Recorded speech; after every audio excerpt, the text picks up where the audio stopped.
Out the window, I'm breathing in the last of September.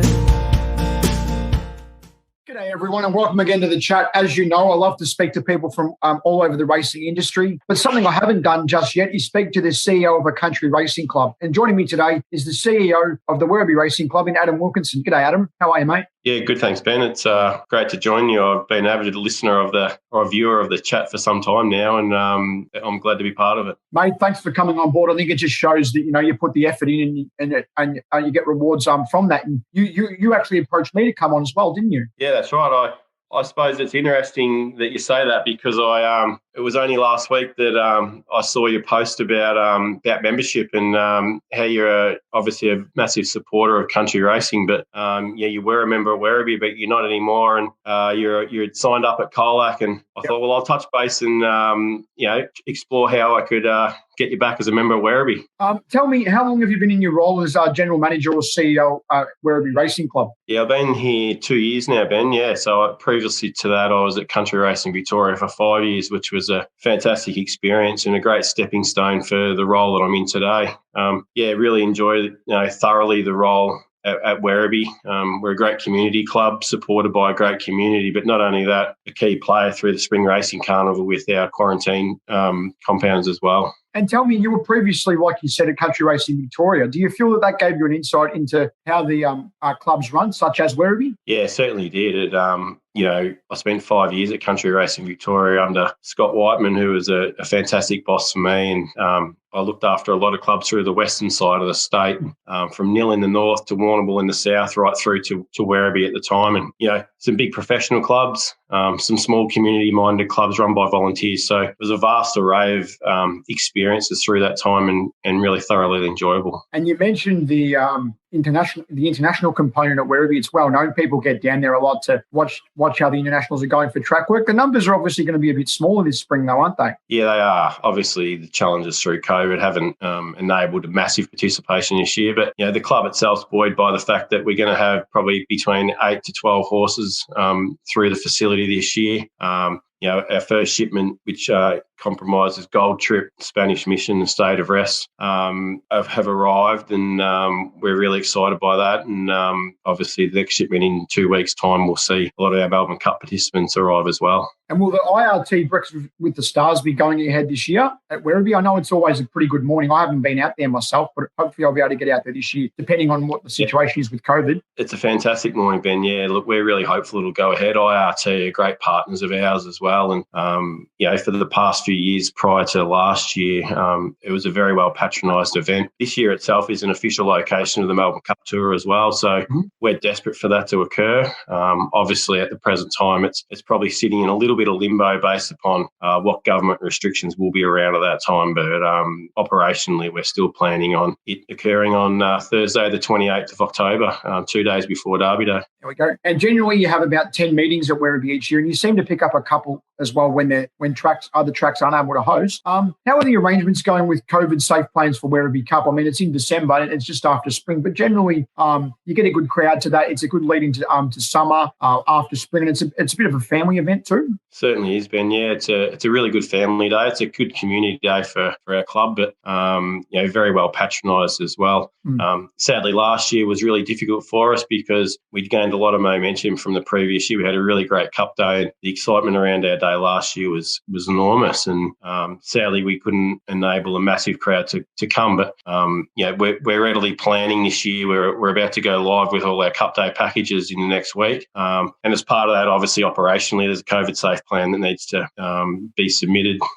Will become a Tier 2 event with a maximum capacity of 7,500 people. And there's a bit of work that needs to go into that and to ensure that it's a COVID-safe event. And we're very close to having that completed at the moment. Talking about memberships earlier, if anyone's looking to join the Werribee Racing Club, why should they join as a member? Oh, look, I believe it's a really good value for money membership, Ben. Look, we the membership experience in itself and membership location on race days is in prime position overlooking the track, obviously. Our hospitality options on our race days is second to none. And, even external to our race days, we offer the members a lot of opportunities to engage and involve themselves in the club as well, which I think is really important. One of our key partners, Spendthrift Australia, run a tour out to their farm on an annual occasion, and we encourage a lot of our members to participate in that.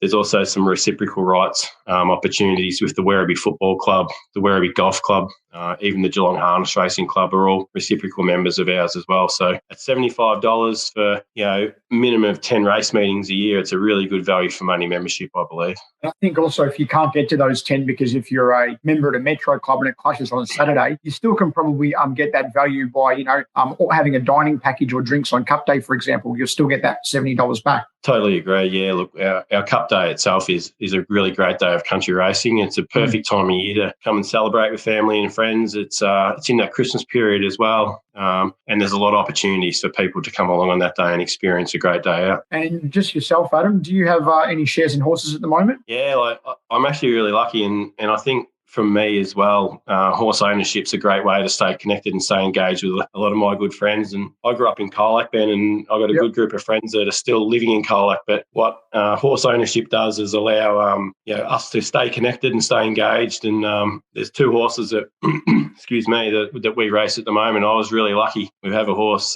We have a few horses actually with Australian bloodstock, and a horse that I had a share in recently, a horse called Aquilion, won his maiden out of Werribee, and that was a real thrill in itself to have a horse that you're a small shareholder in win at your own racetrack. Another horse as well that might be familiar to a few of your guests is a horse called Top Prospect, and he was a winner through the Melbourne Cup Carnival a couple of years back, and he was also a winner at Randwick and a winner at Doomben in Brisbane as well. So horse racing ownership, is two things for me. It's about staying engaged with a good group of friends, but obviously experience the thrill of racing horses is second to none. Have you been doing any kind of sharing each other's ideas with regards to Spendthrift and then being along with My Racehorse, which is a new ownership platform being introduced here to Australia, and introducing that to your members and saying, look, if you want to get a small taste of ownership, get in, say, Mac and Cheese, for example, which they're promoting heavily at the moment, Spendthrift and My Racehorse? Yeah, that's the case. In my discussions with Spendthrift over the time, we've been looking at ways to be able to support racehorse ownership in general. And, I must pay special mention to Gary Cuddy from Spendthrift because he's very proactive in that space. And we've recently engaged with those guys as well to be able to promote and support that through our membership database. And we'll continue to do that through, obviously, the relationship we have with Spendthrift. But, yeah, you're right. Mac and Cheese herself is an exciting racehorse. And if there's people out there looking for the opportunity to involve themselves in that, she's probably the perfect type of horse to do that with. And you just also have to look at, I think it's the Kentucky Derby last year, Authentic. That was that probably really catapulted My Racehorse's profile into Australia and them wanting to establish themselves in Australia, because I believe Gary and some of his family, and there were a number of other Spendthrift Australia people that had a share in Authentic. Yeah, that's certainly the case. And I think you'll find today that there's some opportunities within some really nice horses that the Spendthrift guys have bought recently at the yearling sales, trained by leading trainers in Australia.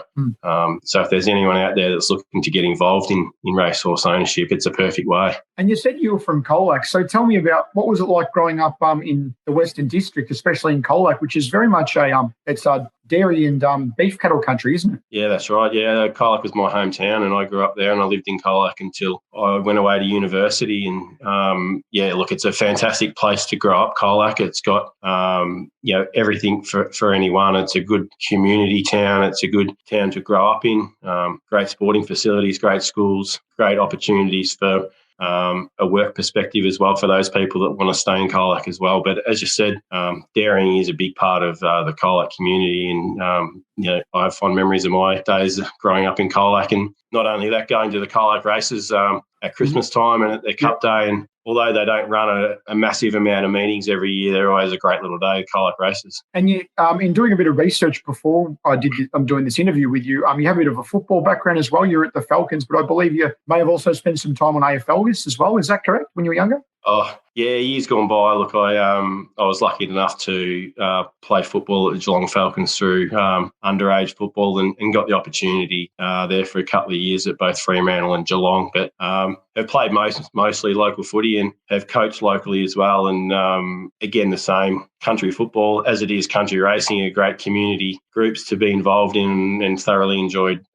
every ounce of time being involved in all those places. On country racing, moving forward, where do you think the future is for country racing, and more specifically Werribee? Oh, look, I think the future for country racing is very exciting. We've got a very progressive group at Country Racing Victoria, driving a lot of initiatives to all country clubs, and they should be very proud of what they've been able to achieve. For Werribee in itself, look, we've got a great community behind us, a very diverse community, and we're exploring ways at the moment to really stay engaged and keep engaged with those groups. I will say that the Wyndham City Council for us have been fantastic supporters and are able to drive a lot of those initiatives that we're looking at anyway. And, even from a facility perspective at Werribee as well, we're continually looking at opportunities to upgrade and improve our facility. And people that come to the races over this next period of time will see a lot of those improvements in place. And as someone who's in charge of a race club, what do you feel needs to be done for racing to attract new people or a younger audience to the sport? I've said this in a number of interviews now with my guests. A lot of people outside our racing bubble, as you'd call it, they view it pretty much as just an opportunity to put a jacket and tie on and go and get pissed. How do we get away from that perception? Oh, look, I think all race clubs and all people in charge of clubs like mine even, that always looking at opportunities to engage people with racing, and not only racing but entertainment, but racehorse ownership. I think they're all really important things, and it's about what your membership offering looks like, and what you can offer those young members to entice them to want to partake in your club. What's your race day experience look like? And not only that, I think the growth in syndication and racehorse ownership is really critical, because people can't describe the feeling of your horse winning a race until you actually feel it for yourself. And it is a bug. It is an addiction in some respects, racehorse ownership. And, there's opportunities a lot more cheaper than what people might perceive to involve themselves in racing and racehorse ownership. And they're the opportunities I see that we can really continue to evolve to those people that aren't in racing today. And another example of that, of what you guys do at Werribee, you have your multicultural race day. And the city of Wyndham is one of the most culturally and linguistically diverse local council areas in Victoria, if not Australia, correct? Yeah, that's right. We're obviously in the fastest growth corridor in Australia as well, Ben. So it's sort of twofold in a sense. We are very diverse in our community, and we've gone through a process internally at the moment around ensuring that we continue to engage with all cultures within our community and be seen to be able to support those people, not only from trying to engage them with racing, but we've got a great facility in the middle of Werribee as well that I believe is underutilised, and we're also exploring opportunities for people to utilise our facility as much as they can. And examples that are multicultural festivals that do take place from time to time, which are really great events for those type of people. And you talk about utilising the facilities. Back more on a racing perspective then, Adam, are barrier trials and track gallops still conducted regularly at Werribee? Yeah, they are. Look, we've really made a concerted effort to evolve that as we've gone along. We've got a racetrack that performs very well. Look, it's probably underutilised from a race perspective, but that's off the back of obviously being a quarantine facility as well. But we run a set of 2-year-old trials in January each year. We also run an additional set in or around April every year. We've got a great relationship with the VRC, who also run 3 to 4 sets of their jump outs to give their track a break at times as well. But we've also got great relationships with the likes of Paddy Payne, Kieran Maher, Dave Eustace, Danny O'Brien, all leading trainers that utilise our facility significantly throughout the year to gallop their horses on, which is great for us. It's a great revenue source for the club, but it's also a great offering for those guys that can come and utilise our facility at relatively short notice as well. Away from racing, what does Adam Wilkinson like to do in his spare time? Oh, look, I am a racing person, Ben. Don't get me wrong. I'm also a football and sporting person as well. I'm involved coaching at the Newtown Chilwell Football Club in Geelong, which is, I suppose a hobby of mine in some respects, but it's also something that I thoroughly enjoy. Outside of that, work's really important to me. I always am keen to continue to improve and continue to evolve me personally, but not only that, the Werribee Racing Club as well. And I really see a great opportunity over the next few years to really evolve what the Werribee Racing Club is. All right, Adam Wilkinson, CEO of the Werribee Racing Club. Thanks very much for joining me today on the chat. Good on you, Ben. Thanks very much. It's great to chat to you.